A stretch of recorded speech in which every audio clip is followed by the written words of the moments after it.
લિંબાયત વિસ્તારમાં માથાભારેની છાપ ધરાવતા સૌરભ ઉર્ફે કાલિયાને વેપારી પાસેથી ખંડણી માંગવાના ગુનામાં આરોપીની ગણતરીના કલાકોમાં પકડી પાડતી સુરત શહેર Limbayat police inspector SB Pateriya સાહેબનાઓની સૂચનાથી તથા second police inspector VA Jugrana સાહેબોના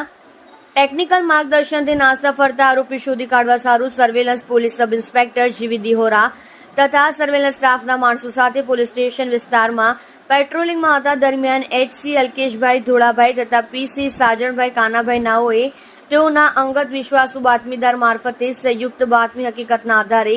ખંડણીના ગુનામાં નાસ્તા ફરતા આરોપી સૌરભ ઉર્ફે સૌરભ કાલિયા હરેન્દ્રસિંહ રાજપૂત ઉંમર વર્ષ 26 ધંધો બેકાર રહેઠાણ પ્લોટ નંબર 277 શાંતિનગર વિભાગ 1 લિંબાયત સુરત શહેર મૂળ વતન ડોમીપુર તાલુકો જિલ્લા અલ્હાબાદ ઉત્તર પ્રદેશને પકડી પાડેલ છે। સદર ગુનાની હકીકત એવી રીતેની છે કે સદર આરોપી સૌરભ ઉર્ફે સૌરભ કાલિયા લિંબાયત વિસ્તારમાં માથાભારે નિશાબ ધરાવતા હોય અને સદર આરોપી ખૂનની કોશિશ ખંડણી મારામારી જેવા સંખ્યાબંધ ગુનાનો આરોપી હોય જેથી આજુબાજુના વિસ્તારમાં લુખ્ખાગીરી કરી વેપારીઓ પાસેથી ખંડણી માંગી મોજશોખ કરતો હોય જે બાબતે લિંબાયત પોલીસ સ્ટેશનમાં ફરિયાદ દાખલ થતા સદર આરોપીને ગણતરીના કલાકોમાં પકડી પાડી આરોપી વિરુદ્ધ કાયદેસરની કાર્યવાહી કરે છે। તમે જોઈ રહ્યા છો કેપી ન્યૂઝ ચેનલ રાહિલ શેખની સાથે।